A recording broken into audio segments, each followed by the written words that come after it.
Assalamu alaikum everyone. In this episode of Inspirational Muslims, I will be interviewing Anj Baig. Anj is an award-winning athlete, best known for his love for bodybuilding. He's also an artist, reality TV star that has appeared on mainstream TV. He's also the co-founder of Pure Muscles Gym. Over the course of the last decade, Anj has helped to motivate and train thousands of people to get into the best shape of their lives through his unique style in personal training and personal nutrition plans. Assalamu alaikum warahmatullah, bro. Islam. And so good that you actually made the time today to do this interview. I know you're a busy guy, mashallah. Jazakallah khair for making the time. Bro, for you, anything. Jazakallah khair, bro. And I know you well. I've got to know you over the last 4 or 5 years, alhamdulillah. And many people watching will also know you as well. But for those who don't know you as much, and for the audience watching, how would you describe yourself, and what would you say are your main focuses at the moment? At the moment, my main focus is family first, Alhamdulillah. then it's business, and obviously fitness. Fitness, then business. Actually, you know what? Same order. It's just family, business, and fitness. Number 1 and 2. MashaAllah. Yeah.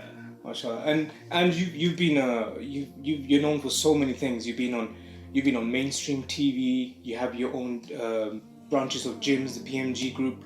You know, you've also got a branch of cheat meals, the restaurant. Tell us a bit more about that and about your amazing entrepreneurial journey. I've always been into business and trying to be an entrepreneur, trying to do different things, always trying to be different. I've never, from a young age, I've had many jobs, but I never actually liked working for people. Always liked working for myself. Yeah. And I think that drove me to kind of look into opening my own businesses and stuff like that. I was very reluctant and lucky to have a role model like my Uncle Nus, who started off like Pure Muscle Gym PMG, Mashallah. and the brand just grew from there. And they've currently relaunched their one, and I've gone like a different way with online training.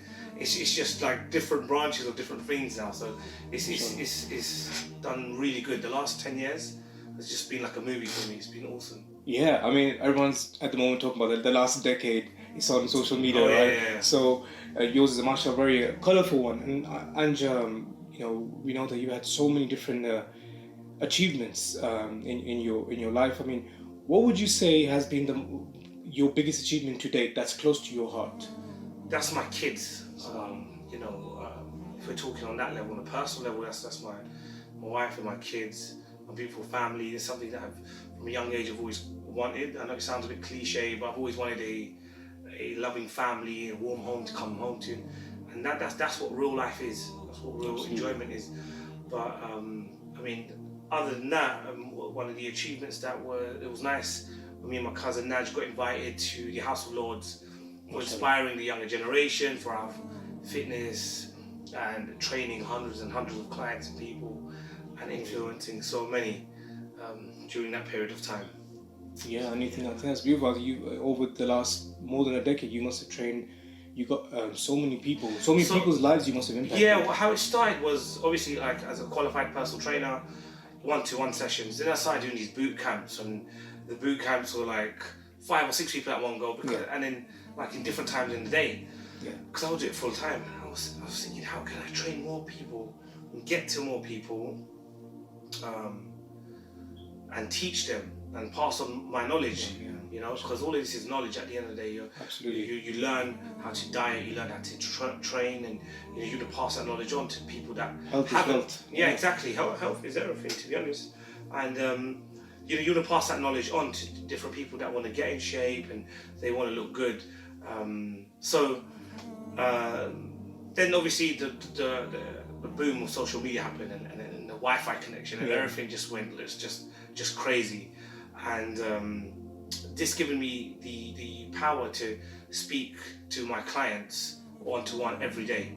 Yeah. So then I said, wait, I can actually now contact online 30 people in a month, rather than just training 5 or 10 in one whole month. So now I'm training a lot more people, and it feels great. It feels great. I mean, I'm sending them diet plans, training routines, and it's amazing, man, because you're also inspired. I don't see myself as an inspirational person, but I mean, people do. I still get messages like, "Oh, look, and you're very inspiring, and we look up to you like a big brother and stuff like that." So that's really nice to hear. I do what I can. MashaAllah, no, you do a lot, and Allah Barak, I know personally that you do a lot, and MashaAllah, you impact a lot of people's lives. And let me ask you. I mean, you also had so many challenges as well, right? Especially, we all have different challenges. But what would you say has been your greatest challenge to date, and how did you overcome this? Let's start from a business perspective first. I think that was I learned a very hard lesson in the beginning, and it took me a long time actually to recover from that, and that was being too nice as well. Sometimes when you're too nice in business, you can really get stung. You have to. Everyone needs to have a certain level and a mutual respect, where they know, look, not everything's free just because I know you. Because literally, like you're actually pulling out money in your own pocket and giving it to people. So with business, as hard it is to say, you can't always be super nice. You have to kind of have that mutual ground and be like, it is a business. And it's not a charity. I know you're my brother. I know you're my brother, and you come in for a free food. But it's just one of them things. Is that I look after so many people, and over the years, and I mean, it's like I feel blessed, but you need to find a balance, and that took a long time for me to find the right balance, I think. Absolutely, no, that's so relatable, I'm sure, to so many people. And during this time, I guess the power of learning to say no is quite difficult for people who are kind-hearted like yourself. Yeah, because you want to help your community, you want to help everyone around you, your friends, your family. So how are you meant to, for example, I don't know, charge them for a T-shirt that you're selling? Yeah. You understand? So it just gets a bit tricky sometimes and awkward, to be honest, because you want to look after everyone. You want to help as many people as you can, and I think it's very important that you can be a nice guy, but you can't be super nice. You got to draw the line. You got to draw the line somewhere. Yeah. So.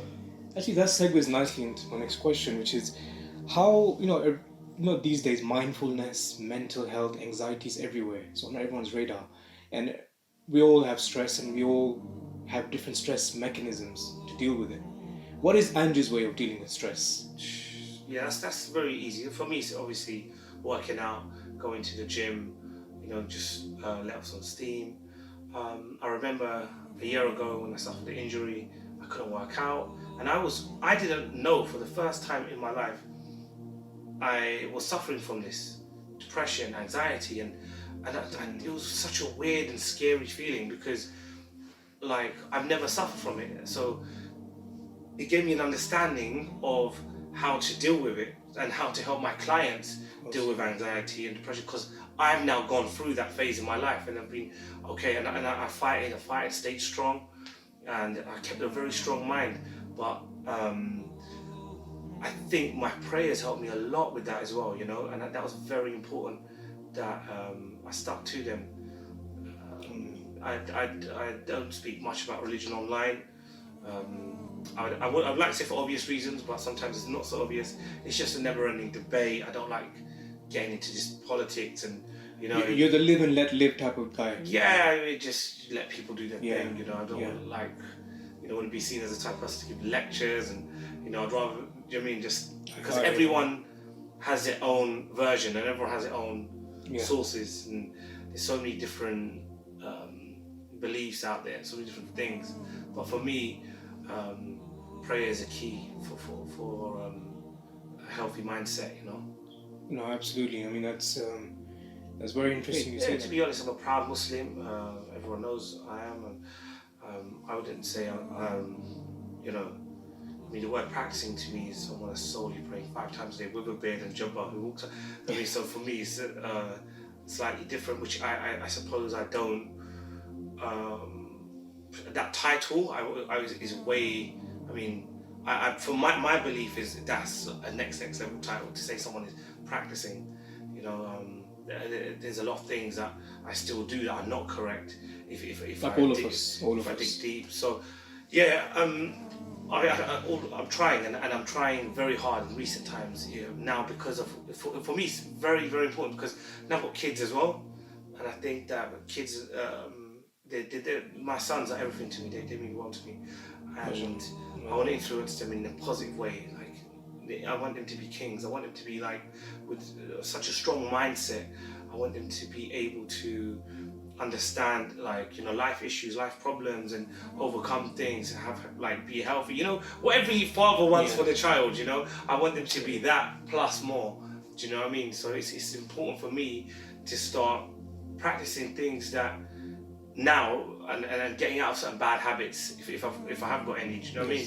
Absolutely. So I'm working on that, and that is hard work for someone that's had a lot of bad habits for a long time. Yeah. So yeah, we're in that phase of things at the moment. MashaAllah. Yeah, we're all in a transition period. We're all trying to better ourselves.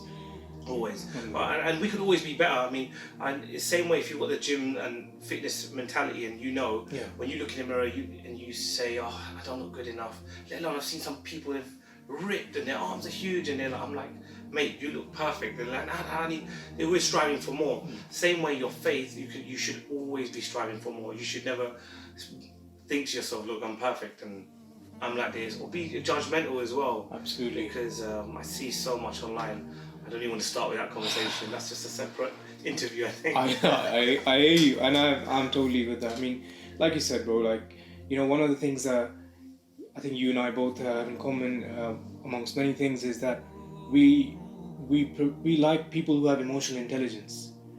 You know, so when we listen to non-judgmental speakers and people who are basically in this world, it's like everyone's at war all the time, so we want to go somewhere where it's accepted. Everyone's offended all the time, everyone's at war all the time, you can't say anything anymore. You know, it's become a very strange place. You know, it has really become a strange place. So in recent times I have kept myself to myself.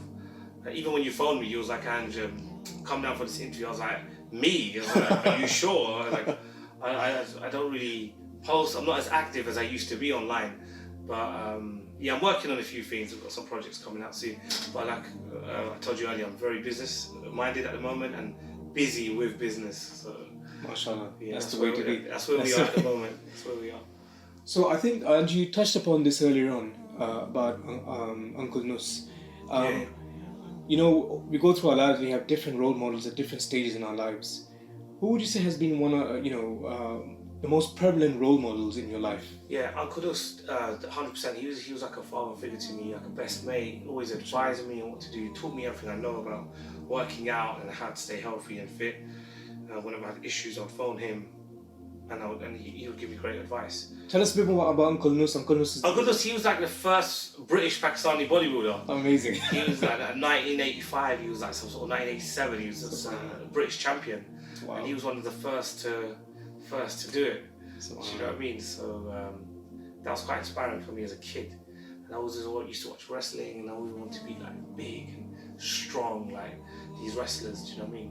And like Uncle Nus. So yeah, he achieved a lot as well, and it's amazing to be around them kind of people. I always try to keep myself around. I wouldn't say successful people, but very target-driven people, and people that still have a lot, but they're still hungry and striving for more. They want to leave a bit of a legacy behind. Absolutely. What was it? Yesterday, 2 days ago, Kobe Bryant passed away, right? Yes, exactly. So now I tell you, this is interesting for me because he's an athlete, someone that I used to watch, I used to look up to, and he's a father as well. So it did impact me. I'll tell you why. Because I said to myself, I wanted to leave a legacy behind, which is why I tried doing all these, like, I don't know, these t-shirts, this business of stuff. And I was thinking that the NBA carried on with the games. Like they just carried on to show that the work must go on. When you're dead, when you do die, there's what legacy is left. Yeah. So my mindset completely changed, literally 2 days ago. Wow. Now, my idea now of legacy is leaving. Before it was this whole, oh, Ange being remembered a certain way for his bodybuilding and fitness and influence people in a positive way, which is fine. However, the true legacy is opening up a school, building wells that people could drink water, planting trees. This is what I feel legacy is. I'm not saying impacted by his death actually in a massive way, and condolences to his family, but it really did. It changed my mindset completely about leaving a legacy behind. And I think that people need to look a bit deeper into things and try to do more charity, which I'm working on. One of my good friends is building a mosque somewhere. Amazing. And in Norfolk they've started actually. So yeah, we're doing so much, and I'm trying to do work behind the scenes. I don't want to say too much as well, because someone also told me you shouldn't boast about what you do as well. Charity giving, but you know what so the hadith about charity giving one hand when the other hand doesn't know about it. But when it's to encourage others to do good, it's actually okay, because when people say to make themselves there's something called riya, which is doing out of ego and arrogance, like showing people. Oh yeah. But when you do it, when you're encouraging other people, it's actually a thing that was practiced. I genuinely think we should get. But I appreciate what all you said. the influencers that we have here and just put together a charity or some sort. It would be amazing. It would be actually really good. We should do something like that. I think that sounds amazing. Going forward. I'm business minded. Yeah, no, absolutely. I mean, I'll be happy to speak to you about that offline. Yeah, exactly. Actually, one of the things you touched upon, Kobe's on my mind as well, because it literally happened 2 days ago. Yeah. And, and I just thought that actually his legacy is also his kids, just like they are for you. Yeah, exactly. And that's why it's important to spend time, effort, and make time for your children, because even in this day and age that we live, there might be a lot of parents that are too busy, or everyone's just working. They don't have time for kids, because they're still just trying to make enough money to survive, which is the question I wanted to ask you. How do you balance your time? You do so much. You're your father, you're a husband. You must have got a beautiful family. Plus, you got multiple businesses. How do you manage your time, and what would you advise the audience in time management? If you can wake up that 2 hours earlier that you don't actually want to do it, you just have to. You have to, and there's a lot of time that you may waste and not realize. For example, you're watching your favorite TV show. You need to watch a TV show. You catch up with that later on. You know what I mean? It's little things where you think, okay, I don't need to do this. This is not productive. If it's not productive, don't do it. You'll find the time for your kids and your family. Oh, I like that. And we've talked about various things, mashallah, and this has been really an enlightening conversation. I wanted to ask you, what keeps you motivated? And I think you touched upon the legacies already, but what keeps you motivated? But generally, what keeps me motivated is the fact that I could die tomorrow. Subhanallah. Any one of us can die at any given time. Tomorrow's not guaranteed. So why are you not going to live your dreams or do the business that you've wanted, or, thank God every single day. But you wake up every single day and just having your eyesight is like, alhamdulillah, I can see, these little things we don't appreciate sometimes. When I'm working out, people might, I don't know, see me dancing around in the gym or whatever, doing something silly or making noises or something crazy, because I've been known for this crazy guy. But deep down, before every set, they don't know. I'm just like, alhamdulillah, inshallah, this is, please, ya Allah, don't, no one give nazar on me, please. So, people don't know, what you're thinking inside or what your mindset truly is. So it looks different on the outside, but inside's completely different. Yeah, I hear that. That's a very strong point. And I'm sure the audience watching, and some of them already will be following you, but what's the best method for the audience to find you online? Instagram at AnjPMG, ANJPMG. Twitter is exactly the same. That's it really. I just use Insta and Twitter.